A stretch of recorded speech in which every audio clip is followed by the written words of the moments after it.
We're seeing an energy transition being quite bottom-up, being quite varied across countries, across sectors. So countries are moving in different ways, prioritizing different aspects of the transition, taking different approaches.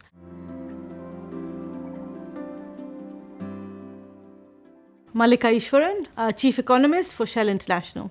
We think as a company that the energy transition is happening. You can have arguments around the pace at which it might then unfold.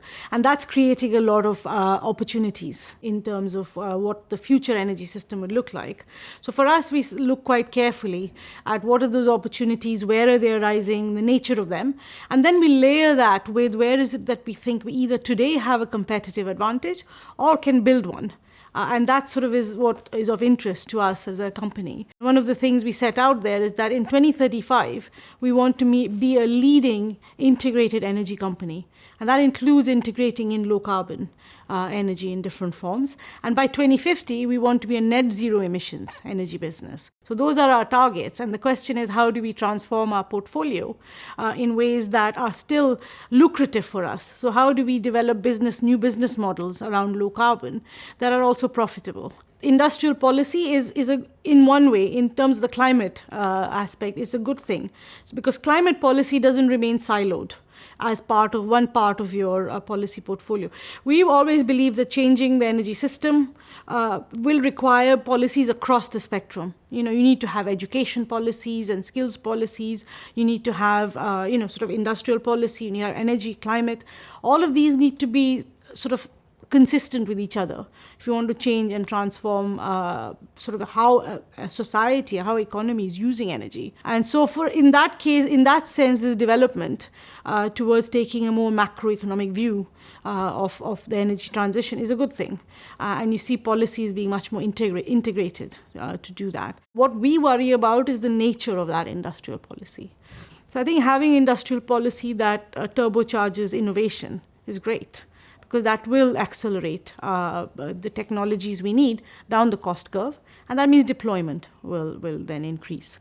But if you have trade policies and industrial policies that are around protectionism, that are somehow putting constraints around where do you get your inputs from, or where can you send your outputs to, then that makes it much more difficult for us as a company to navigate, but also for just the world to learn from the technologies that are being developed in different parts of the world, the learnings around policies that support this.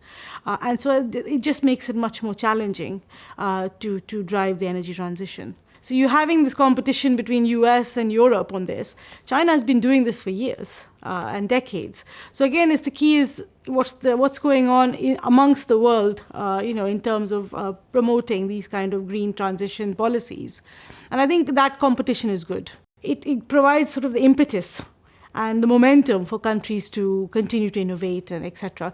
But a lot of that momentum, you could lose it if you suddenly have markets getting closed off. And that's the worry. Like in the longer term, these industrial policies, they will meet your domestic needs wherever you are, but the real benefit is in the spillover effects, in the ability to technology transfer, in the ability to share and have financing sort of going into where it's needed to support these technologies. And that's what, if you have sort of more this protectionism and fragmentation coming, that could stall sort of the momentum you're building through the competition and in industrial policies competing with each other. I think you need to have a common understanding that this is going to be quite a diverse transition. There's no solution that fits all countries and all sectors.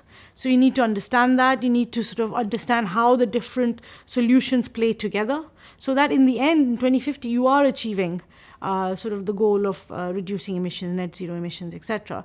So I think for that, you can't just have businesses, sort of working on their own, or you can't have governments like fashioning policies on their own, and you can't have civil society sitting on the fence or pushing, saying let's do more, let's do less, without having the full information in terms of what it would cost, how affordable is it.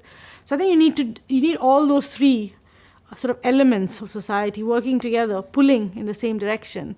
Otherwise, it's just going to take longer than we have to be able to decarbonize.